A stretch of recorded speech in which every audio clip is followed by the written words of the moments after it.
Hello everyone, welcome to economics lecture once again. This is fiscal policy part 2, and I hope on this note you have already watched fiscal policy part 1 and have understood what is fiscal policy, as well as being aware of the fiscal policy tools that are available for countries to tap on to implement FP itself.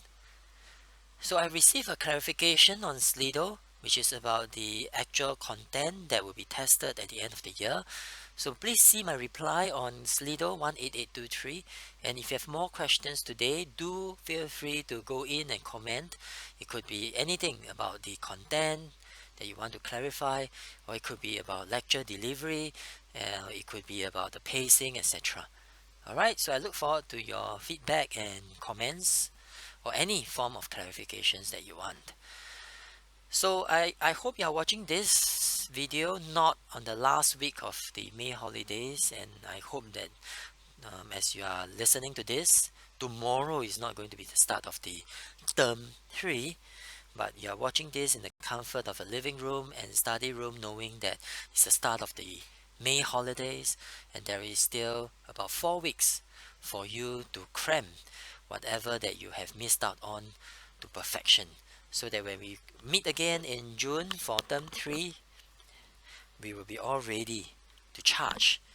Okay, so coming to discretionary fiscal policy, we have already done these aspects. All right, we have found out what is the budget, which is usually about the case study, and we have looked at the revenue and what constitutes the government revenue, as well as learn more about the taxes and the different types of taxes.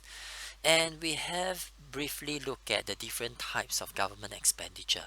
And I've told you that automatic stabilizers are not important at all for H1, so you can ignore it. So we'll go on to how discretionary fiscal policy works. I ended off last lecture with this, and that is how expansionary fiscal policy works. If you were to recall, during a recession, AD, it will be most likely on the horizontal part of the AS curve, meaning that there is unemployment between Y0 and YF, and so the country might want to implement an expansionary fiscal policy. So when EFP is implemented, AD0 shifts to AD1, and the outcome is there will be an increase in GDP from Y0 to Y1, which happens to be the full employment. And through the multiply process, NY is going to increase multiple times, and this brings the economy to the full employment level, although there is an increase in price as well from P0 to P1. So this is how a simple expansionary fiscal policy works. It's very easy, it's just shifting rightwards of the AD curve. Alright, now let's go on to activity 8, which I've actually asked you to do on your own.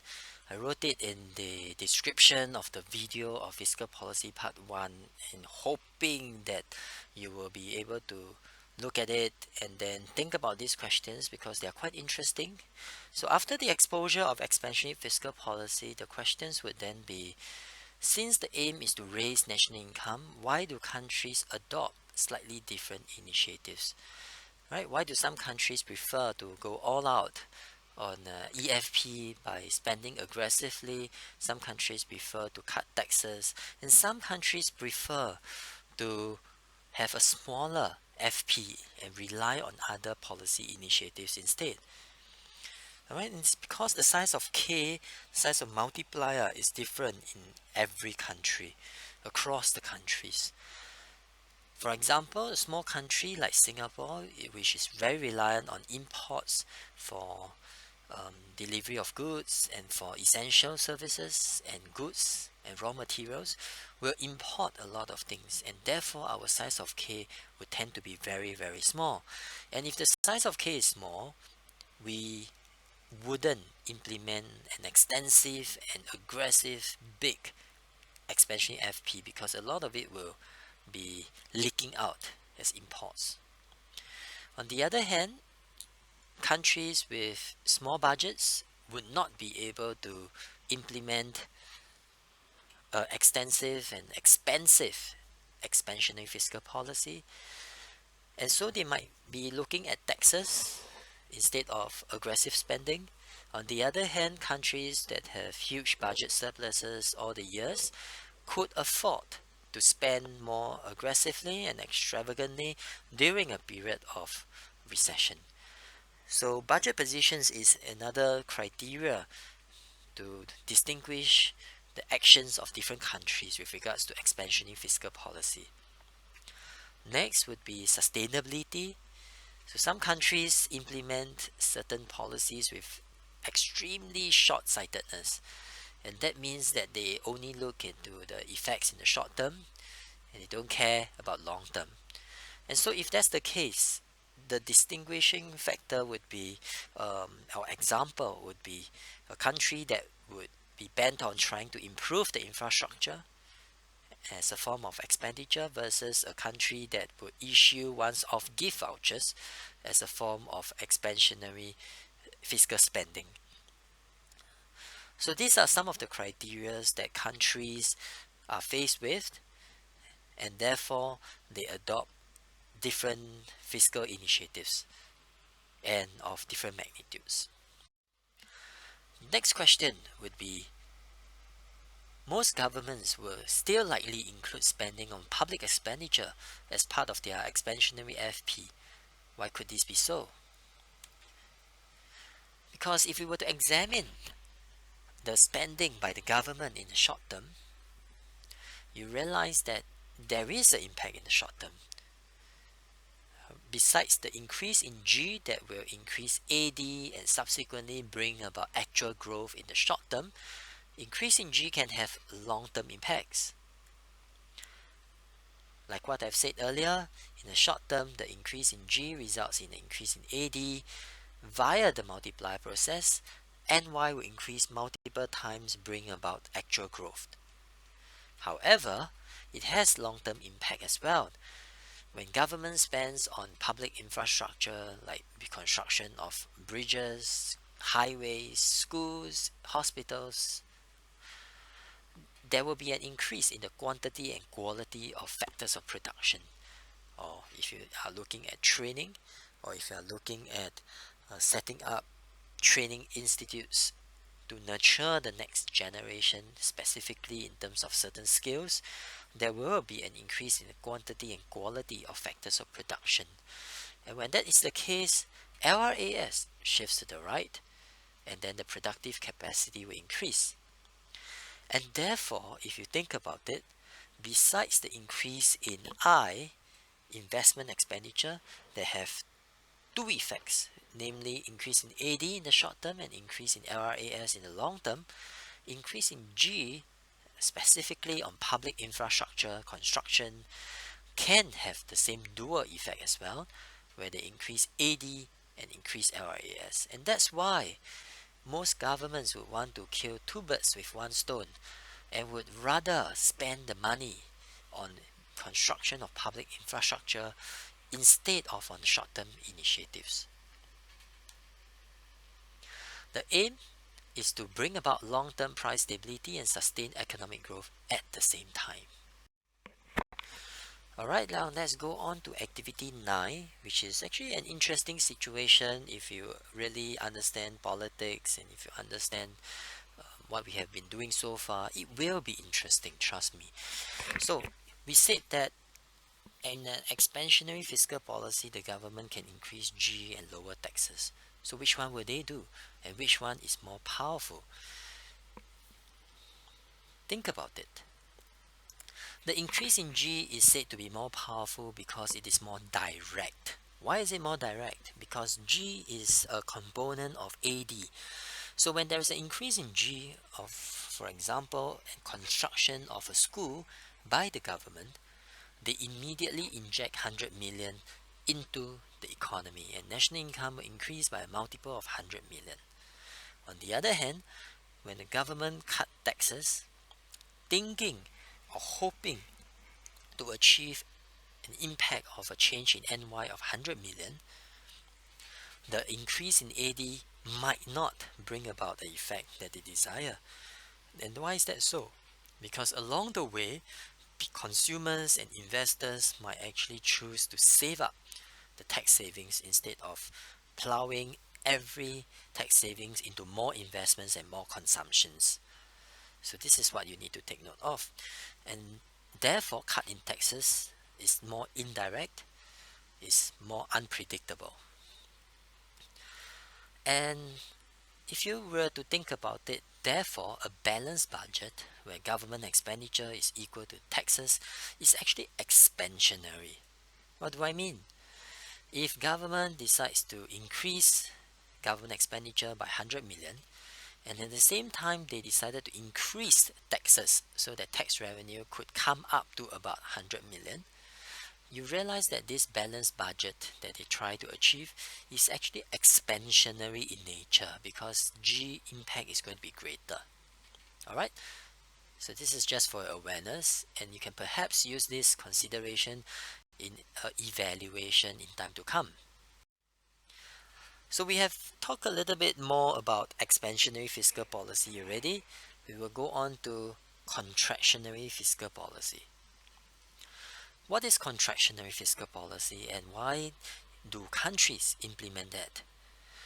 It is usually implemented when countries are facing an inflation.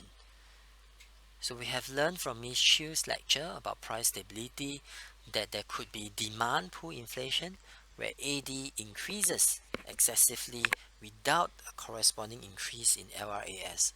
So this is what we call overheating of the economy and demand pull inflation. And therefore, the aim of contractionary fiscal policy will be to curb AD and to bring prices back down to acceptable range. And that's the beauty and purpose of contractionary fiscal policy. So, what are the fiscal policy tools that a CFP could tap on? And it actually is the same as EFP, except that of course they will work in different directions. CFP would mean that there is a need to reduce government expenditure, and on the other hand, taxes will increase, and the overall aim is to reduce AD. And of course, reduce AD in the hope that prices would come down. That is the rational government's decision. If the aim is to decrease AD so that NY will decrease, it's a little bit weird. Then we would have to suspect the government's intention and whether they have studied macroeconomics. So let's try to look into details at what does reduce G and increase taxes mean under the CFP. Now let's look at how contractionary FP works. For example, we said that the government can decrease G. Specifically, what they might do is to reduce unnecessary expenditures during this period, stalling certain national projects if they can be stalled, so that the purpose is to stop AD from increasing so fast that will contribute or worsen inflationary pressures in the country. So the aim is to reduce G. On the other hand, the government will increase taxes, and the aim is to reduce disposable income and after-tax profits so that C and I would fall. So that's the aim. And the both effects will result in a decrease in AD. On this note, I want to talk about announcement effect. You realize that now we have talked about it a few times in tutorials and in lectures whenever we had the time to meet. This announcement effect or the expectations is very powerful in macroeconomics. So I want to explain this as well. When countries implement CFP, they will announce it first, and the announcement will actually see C and I fall already due to the expected contraction of the economy. So this is how the market behaves. When they feel that the economy is going to contract, somehow they will consume less and invest less because they are uncertain about the future. And this it becomes like self-fulfilling prophecy, and indeed AD is going to fall, and then NY will really decrease. Now let's look at the diagram to see how we can depict the effects of a contractionary fiscal policy. Now this is the original AS curve, and we see the full employment level is given by YF. When there is an inflation initially, AD0 is marked at a very high level, which is at the full employment range. So any more increases in AD will result in demand pull inflation, and therefore there is a need to curb the increase in AD. See the initial price at P0 and Y0. Next. Now, with the shifting of AD0 to AD1 because of the contractionary fiscal policy, AD will shift left. Because, like for example, when the government decides to stop the construction of a highway, or when the government decides to retrench some teachers who are not performing, AD0 is going to shift to AD1. As a result, we will see that through the reverse multiplier process, national income will decrease from Y0 to Y1. And of course, the intended goal is actually not the fall in NY. The intended goal is actually on your left, where prices fall from P0 to P1. So looking at this diagram, you see that there's a trade-off. When the economy is doing too well, causing overheating of the economy, and the government then decides to implement a contractionary FP, the outcome is, yes, the intended goal, prices drop from P0 to P1, but they must be able to accept the trade-off of increasing unemployment and fall in economic growth from Y0 to Y1. Now let's look at the relative effectiveness of the policy of CFP, starting with the state of the economy. If you look at this diagram, which is similar to the last, AD0 is at full employment. What if contractionary FP is too strong? And is so strong to the extent that AD shifts significantly to the left to AD1. As a result, although prices have dropped from P1, national income has dropped from Y0 to Y1. So this is the outcome which might not be so desirable. So although we do get a significant fall in prices, but is there a need to? Because an AD0 to AD1 is too drastic. So if AD1 had been still at full employment, that would have been more desirable. On the other hand, what if contractionary FP is not strong enough? High inflation could still exist. For instance, if AD0 just merely decreases to AD1 in this manner, you realize that there is still full employment in the economy, and therefore the resources are still scarce. People are all fully employed. Resources are all being competed by each other, by the firms, and therefore prices only drop by a little bit from P0 to P1, although the economic growth remains at full employment. So what is the ideal case then, you will ask? The ideal case is perhaps a contractionary FP that works to bring down prices without a significant fall in NY. Now let's examine the effectiveness of FP in general. Time lags. Time lags are actually very interesting because they are really evident in the real world, and we can spend a lot of time examining how time lags have slowed down our life and impeded the effectiveness of certain policies.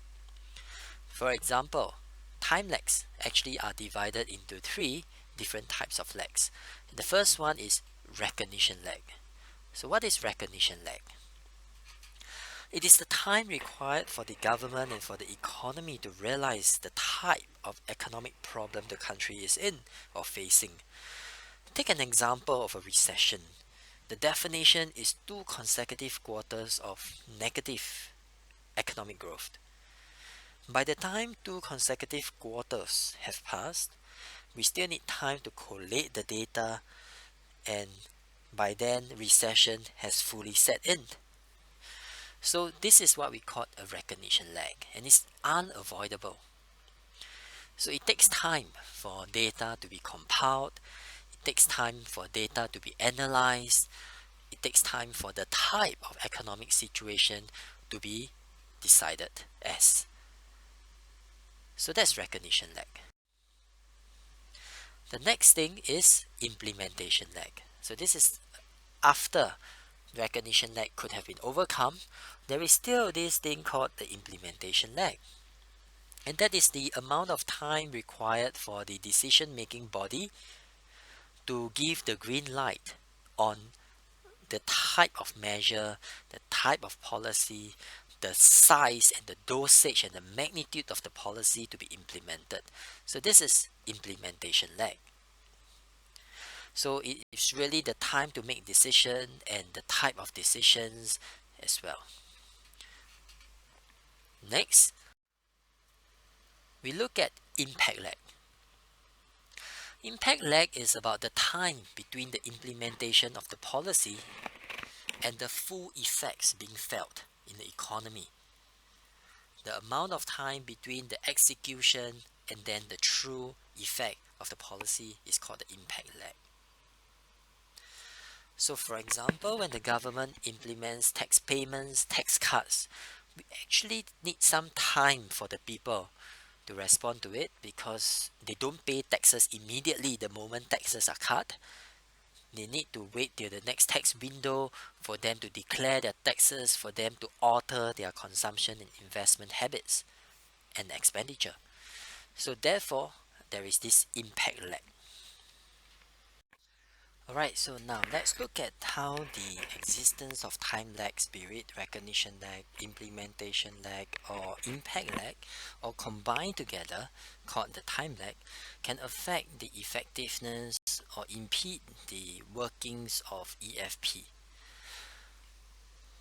So when AD is at AD0, it depicts that there is massive unemployment as full employment is at YF.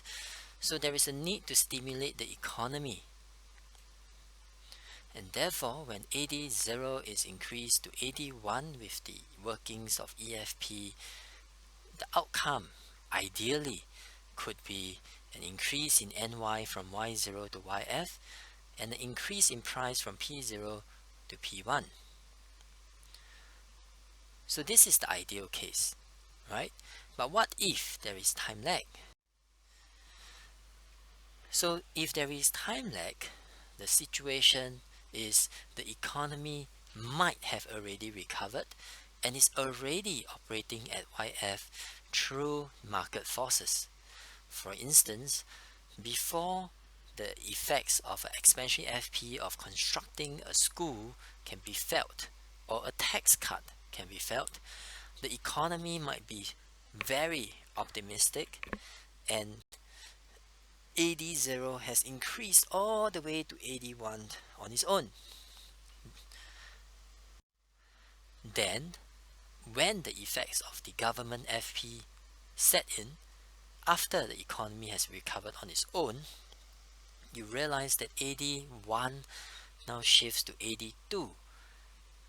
So, unintentionally, the expansionary FP have brought about demand pull inflation, because the aim of EFP is obviously and never will be to bring about demand pull inflation. So this is a problem of the time lag. So you realize in this diagram, this is typical demand pull inflation, where a persistent increase in AD happened because of the fact that EFP effects start to be felt after the economy has recovered on its own, after some series of time lags. So prices increase from P1 to P2.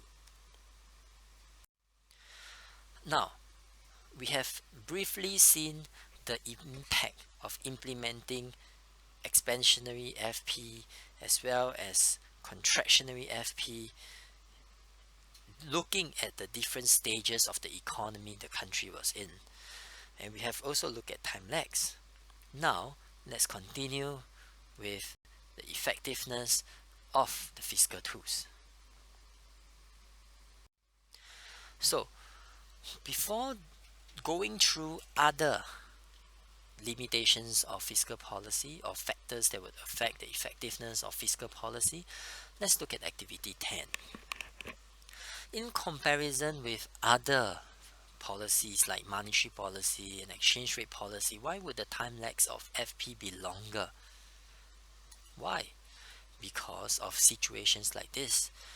This is a situation, a picture taken from the Taiwanese parliament, where the blue camp and the green camp tends to clash in the parliament because of a constitutional laws, and they couldn't see eye to eye in certain policies that they want to push through. This is in Ukraine, if I remember correctly. So this always result in a very long implementation lag. Alright, so countries with a two-party system or multiple party system where the ruling government is unable to get a simple majority or a significant majority, you will realize that they will spend a lot of time trying to debate about policy initiatives, and a lot of it goes down to politics. So this becomes and creates a long implementation lag. See, because there is time that will be wasted for Parliament to debate and to determine suitable measure and the correct amount. Of course, if the intention by the politicians is to really debate and question the type of measure that has been implemented or proposed, then it is beneficial for the country. But if the intention of the politician is to sabotage the political aims of the other party and to intentionally make things difficult, then it is going to be a wastage of time. Now, why would the impact lag, on the other hand, of FP be relatively shorter? Because the fiscal tools are very easily available and can be adjusted very quickly. What are they? Government expenditure, when the government decides to spend, and once they can agree on the type of spending as well as the amount to spend, it can be rolled out very quickly by the execution branch. And taxes is something that people and firms have to pay every year in the form of direct taxes as well as GST, etc. So by merely adjusting the rates, people just have to adjust to the new rates, and so FP impact lag is shorter. The response by the investors and consumers can be within months, it's definitely within the same financial year. On the other hand, if you still remember a little bit about interest rate changes, it requires firms and consumers to require borrowing before it can take effect. And what if the firms and consumers do not need to borrow to consume? Then actually CMP might not be useful, and therefore FP impact lag is shorter. The time lag for MP could be up to 2 years, while the time lag of fiscal policy is up to about 18 months. Next, we look at the second limitation of fiscal policy. So government may actually not know how much and when fiscal policy should be changed. In an ideal world, of course, we hope that parliaments, governments know what they are doing, learn their macroeconomics well, realize that there is a recession and quickly implement the EFP of the correct dosage and bring the economy to full employment in the shortest period of time. But in reality, governments actually do not know how much and when fiscal policy should be charged and changed, because there are so many variables and factors, like the size of the K could have changed, and therefore the government need to know the size of K before deciding on how much to implement. And a lot of it is based on estimates from past data, which might have been outdated as consumer behavior and market sentiments might have changed. And therefore, in short, this is a limitation of EFP or CFP as well. But actually point B I would like to highlight, and this note is not a very important limitation. There are more important limitations which I will tell you. Next, this one. Take note that this particular limitation, point C, is only applicable for CFP, contractionary fiscal policy. Now, it's actually very difficult for governments to reduce certain forms of spending, for example, healthcare and unemployment benefits, because if the country's people are already used to receiving help in terms of healthcare, education, and when they are jobless, they would expect the government to continue this form of help. Otherwise, they will riot. Next, if you look at other forms of government spending, they are equally difficult to reduce because they are inflexible. For example, it's weird to build a school, hospital, highway halfway and stopping it because you want to implement a CFP. Imagine half completed schools, buildings, highways, government buildings in the middle of the road, lying there because government has decided to halt spending. That's weird, right? So there are many instances, and of course you have seen it. The foreshore freeway bridge in South Africa is a typical trademark example of a fiscal policy gone wrong. So there was a need to facilitate traffic, and that's why foreshore freeway bridge was proposed and it was built, but it was not near completion yet. It was built to this extent as seen in the picture, and then the government decided to forego it for the time being because they want to implement a contractionary FP. But by foregoing it, they have foregone it for many years, a few decades in fact. You can go and read up on this highway. Next, a further elaboration about the inflexibility of government expenditure is in certain expenditures by the government, it's actually very difficult to cut or stop or totally eliminate. For example, in the areas of defense, imagine you are South Korean government and you want to implement a CFP, which involves cutting expenditure in certain areas. One aspect they wouldn't want or dare to cut would be defense because they're just next to North Korea. They will need a decent number of soldiers and weapons and surveillance systems to make sure that North Korea remains stable because they're just next to them. In Singapore, our government have always emphasized on quality education, and that's why they pay teachers decent amount to make sure that they get quality teachers. Like at RV, our teachers are all the best and cream of the crop, and therefore we make sure that we teach our students well enough with interesting strategies and with knowledgeable content. And what does that mean? It means that when Singapore is trying to think of implementing a CFP, they won't be able to cut down on education expenditure. Next, this one is actually a very important point and it's again about expectations. So the fact that C and I are actually very unpredictable because market sentiments change rapidly and it's very powerful and it's unpredictable. So for instance, if the government has decided to reduce corporate income tax hoping to boost investment, and that's the government's expectation.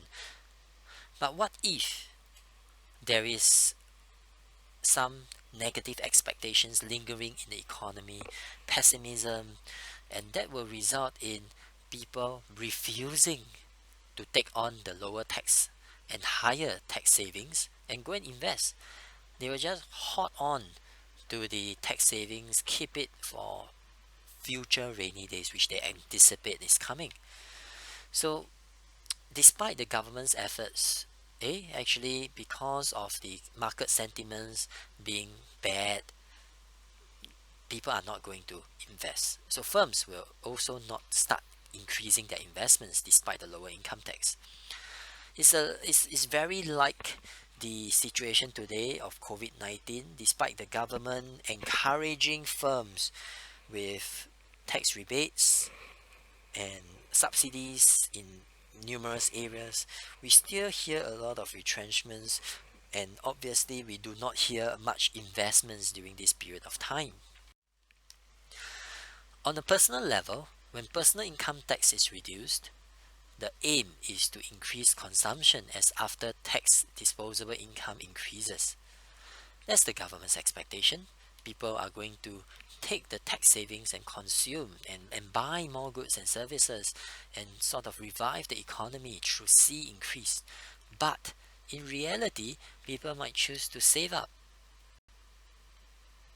They want to save up for rainy days, just like the investors. So C actually might not increase as much as desired, despite the tax cuts. And on the other hand, for contractionary FP, when the government decides that, whoa, there's inflation and I better curb consumers' behavior and consumption expenditure, they increase personal income tax, hoping to reduce C. That's the government's expectation. But in reality, people might be super optimistic about the future and they don't mind and no qualms about trying to increase their C despite the more taxes and the hefty taxes that they have to pay. So the last 3 slides that we have shown you is about the unpredictability of market sentiments and therefore the unpredictability of the impact on C and I. Next, the size of K. We have mentioned before that Singapore, a country that's small and very reliant on imports, do not have a big multiplier because there are a lot of it will be we are very vulnerable to import leakages. So what are import leakages? Okay, so import leakages is whenever Singapore's government inject $1 into the economy, a proportion of that $1 will leak out as imports. And as compared to bigger countries which have natural resources, Singapore's leakages is relatively big. So our multiplier is small. And what does that mean? Okay, so do take note if you have decided to choose this point as a limitation of expansionary FP or contractionary FP, you have to explain it and not just state that, oh, because multiplier is small, so the impact on NY is small. That's not good enough. Alright? You have to explain why. You have to explain briefly why the multiplier could be small. Because of the heavy reliance on imports, for example, or there could be savings culture in the country, or there could be relatively high amount of taxes. But in reality, usually we use this point, alright? When countries are small and heavily reliant on imports, the outcome is MPM, marginal propensity to import, is going to be large, and therefore since the multiplier formula is k equals to 1 over 1 minus MPC, or k equals to 1 over MPS plus MPT plus MPM, since the denominator is actually big with a large tendency to import, multiplier will be small, and therefore with the small multiplier you realize that given an increase in AD and with a small k, the impact on NY is going to be limited and not significant. Point F is about policy conflicts. There are measures that are designed to achieve one objective but may have unintended or adverse effects on other macro aims. For instance, when the government tries to increase AD to reduce unemployment, you realize that if they are nearing full employment, prices will start to increase. So this is a typical policy conflict that you need to take note of. Alright, so far the points that we have looked at, the important ones are actually state of the economy, which is very similar to policy conflict, size of the multiplier as a second point, time lag, and market sentiments. Alright, these are the more important ones. And the last one is actually applicable for only expansionary FP, and that's crowding out effects. So, if the government does not have sufficient tax revenue to finance their G expenditure, it may have to resort from commercial banks or sell bonds for the public to buy. If the government were to borrow, that would increase the demand for money, and then assuming the money supply remains constant, it will push up interest rate. Now, the important thing comes here. When the interest rate increase, it will discourage private borrowing and private investment because cost of borrowing is now higher. This will result in a fall in I and C. So take note of this bullet point. It could be a bit misleading if you are not following. Take note that the impact of the increase in G, it does not cause C and I to fall directly, but rather because of the increase in G having to be financed by private lending or lending from private sector, it crowds out the private sector. So firms will actually have less incentive to borrow to invest. So private investment is crowded out. So if you look at the cartoon, the private sector, in this case Obama, if he has to borrow for the US government and economy, and he spends the government's money by borrowing from the private sector, actually the net change could be zero. Remember, AD equals to C plus I plus G plus X minus M. The increase in G could be insignificant or mitigated by a corresponding fall in C and I. So in the end, the effect is neutralized. So this is for crowding out effect, and take note, this is only for expansionary FP. So having done all this, I need you to really remember the limitations of FP. And that's very important. So to test you on the effectiveness of FP, I have here 4 scenarios for you to ponder and think about whether they will make FP more or less effective. So I'll give you 45 seconds to try. Do not fast forward unless you're done. Do try it out first. Alright?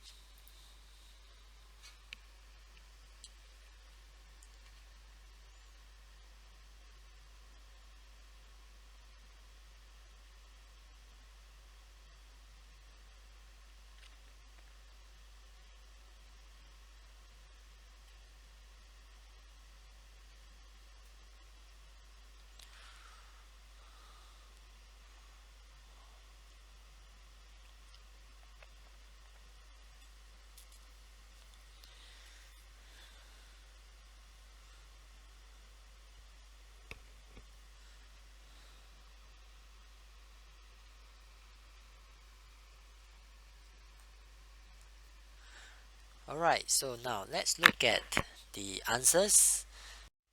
Alright, so now let's look at the answers and try to go through it together. I hope you have really done it and not fast forward to this point.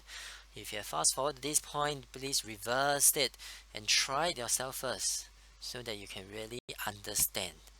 Okay, don't be like my son who always say that he has learned it, he knows, but at the end when I test him, he is always unable to answer, and that's very disappointing. It hurts my heart. Alright, so now assuming you have really done it, and let's go. Alright, the answers. A decrease in the marginal propensity to consume means that obviously the size of K is going to be affected. What is the formula of the size of K? Please narrate it out. K equals to 1 over 1 minus MPC. So when MPC decreases, it means 1 minus a smaller number is going to be a bigger number. Alright, and then that means that the denominator is bigger, and therefore there will be a fall in the size of K. So how do we explain it? Because the question is asking about the impact on NY. So a change in AD will therefore result in a smaller change in NY, and that's the outcome. And therefore, how effective is this EFP going to be? Because of a fall in MPC, it's going to be less effective. Okay, and therefore, even if there is no change in MPCs, countries with small k usually put off their FP implementation to a later date until they are sure and until when there's really no choice. Otherwise, they usually focus on other policies because of the small k. Now, for shorter time lags, what is the effect? Tax cuts and G expenditure are implemented quickly. C and I and G is going to increase due to the shorter time lag. So you could explain it a little bit. It could have been a shorter implementation lag where the governments come to a consensus quickly and the execution is therefore pushed forward. AD will therefore increase and will counter any fall in AD, and NY will therefore increase multiple times, faster and more effective. So when time lag is reduced, or when the government is efficient and have the foresight to reduce the length of the time lag, the NY will be able to increase faster. And that will be a more powerful expansionary or contractionary FP. Better and improved forecasting methods, this is very easy. Ultimately, it just means that correct tax rates will be implemented, accurate amount of G dosage, and therefore it will have a desirable and measured impact on NY. Last one, availability of funds from past budgets. This is exactly Singapore's situation. We like to boast about our budget surpluses all these years and our prudent spending all these years. Well, no other country can boast about it, and we are proud to implement the resilience package, which I've mentioned before many times in this year, because there's so many chances for us to quote this as example. It's because everything from econs is from the real world. The FP will therefore be able to be implemented on a relatively sustainable basis, and on this note, my sustainable means that it will have no repercussions on future generations in terms of tax increases. So there will be no crowding out effect, and that's good, because if FP is implemented with crowding out effect, you'll be less effective, right? Because the net change on AD could be zero. Now we come to the part where we are going to apply the factors that will decide and help us determine whether fiscal policy is going to be effective in Singapore's context. So if we were to recall the factors that determine the effectiveness of EFP and CFP as or fiscal policy in general, we have points from point A, time lag, all the way until point G, where we talk about crowding out effect. So all these points, some are more important than the others, but it really depends on the context. Alright, so for H1 students, because you are all going to be doing a case study, and therefore you have to read the extract very carefully for clues about the characteristics of the country, about certain unique features of the country, so that you can decide for yourself which determinant or factor will be more relevant in the context, and therefore you can write it to help you decide whether fiscal policy is going to be effective or less effective in the context. So let's try to apply and try to practice what we preach in Singapore's context. In Singapore's context, the fiscal policy is largely centered on promoting long-term economic growth rather than short-term demand management. This is a fact. I'm going to share with you in this slide the facts about Singapore's fiscal policy in nature. Alright, before we use the factors to decide whether it will be effective or why it will be less effective. So, our FP usually have dual effects, and that is we try to increase AD in the short run through investments in infrastructure, which will increase LRAS in the long run and therefore bring about long-term economic growth. So our aim has always been, in other words, to bring about sustained economic growth.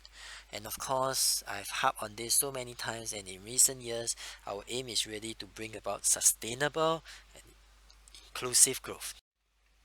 So, is fiscal policy useful to Singapore? Or we can foresee the question of explain the effectiveness of FP in a particular context. So in this case, let's apply to Singapore's context.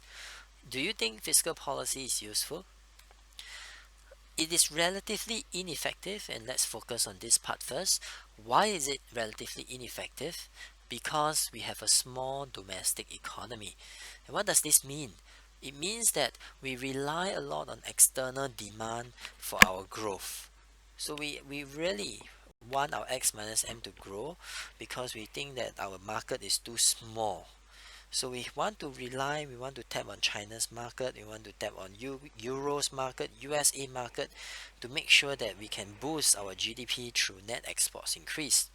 And therefore, since FP is only about trying to increase CIG, it has quite limited effectiveness in Singapore because there is an extent to how much C and I can increase, and given that Singapore it has a very small population, has a very small domestic market, the C and I, even if it were to increase, will not increase significantly. So usually FP on this note is not so effective and not so preferred by the Singapore politicians and decision makers. Next, we have a small k. So we have talked about this before, so I just highlight it again because it's quite important. You don't need to know how to explain the multiplier process, but you need to know why Singapore's k is small. Our k is small because we tend to save a lot and we have to import a lot. So given the large MPS and MPM, our k is small, and therefore the increase in NY is going to be limited. On the other hand, alright, why might fiscal policy be useful to Singapore? So that's another perspective. Alright, it can be effective because if the specific measures are targeted at the low income groups, you know, and you can recall that actually the MPC, the marginal propensity to consume of this group of low income group people, is actually higher than the rich. Okay, pardon me. So therefore, the multiplier effect could therefore be significant. Overall, it is a small k for Singapore.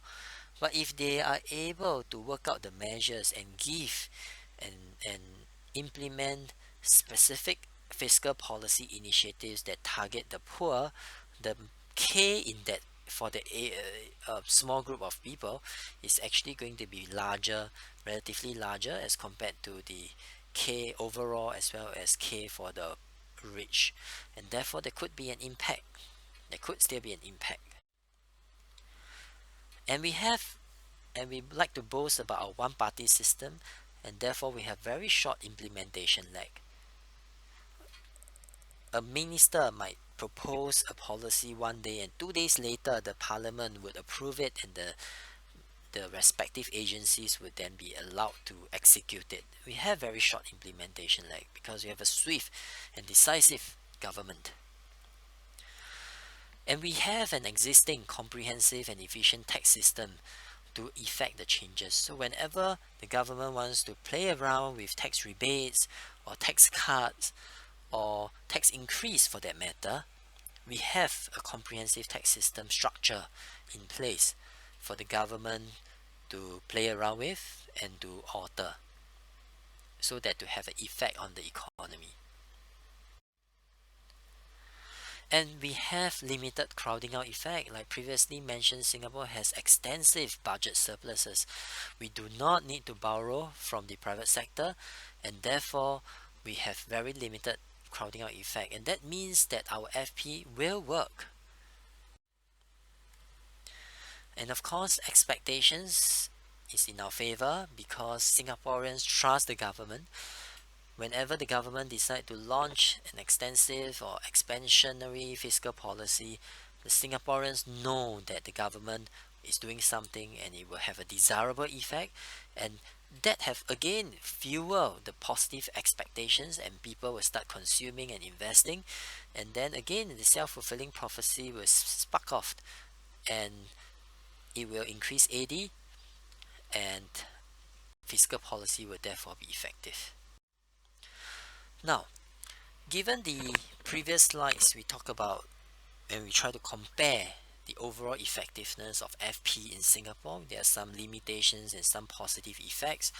what is Singapore's general stance towards FP? In general, we have a prudent fiscal policy. Fiscal policy, like what I've said in a few slides earlier, in Singapore is usually aimed for sustained economic growth. The initiatives by the government usually have a dual effect of trying to increase AD in the short term and increase LRAS in the long term. But having said this, we are still prudent and we only spend whenever necessary, because the fact that we have a small K really bothers us, and we would rather spend the money in other aspects, which the effect might be greater. So I have here a couple of questions for you to just scan through and ponder about. This the H2 question, okay?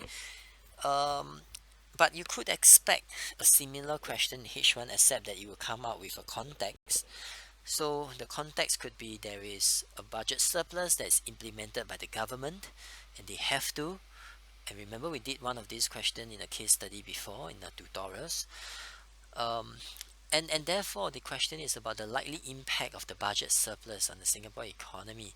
So you have to talk about how the budget surplus is going to affect CIG, and if possible X minus M, and then subsequently affecting Singapore's NY, employment, and price stability. So that's how this question is done. Okay, so it's not difficult, right? You know what is FP already, you know what's the budget surplus, and you know the three macro goals that you're supposed to account for. Alright, last question I want to show you. It could be an A-level H1 question as well, even though this is again from H2. We are supposed to assess the effectiveness of macroeconomic policies that Singapore government could adopt to maintain a low rate of unemployment.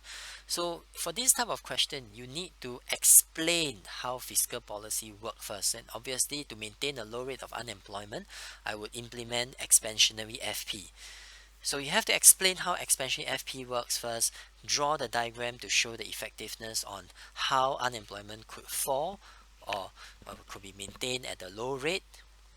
Then after that, because the command word is assess, you need to give and explain the limitations.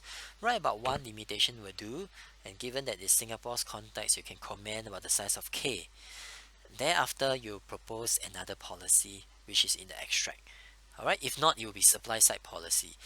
But having said all this, do take note that the increasingly Cambridge has been scheming, and therefore, if they were to say fiscal policy initiatives, do not lump all the initiatives into one fiscal policy. You are supposed to identify the various fiscal policy initiatives. So therefore, part 1 of fiscal policy will be important, because you realize that there are many possible fiscal policy initiatives, although they come under the umbrella of fiscal policy tools of G, expenditure, and tax cuts or tax increases. So the respective initiatives, you need to be able to see them and read about them in the extract and then explain them accordingly. Alright, so the word of advice is do not lump everything that you read into FP, because you only learn FP and SSP.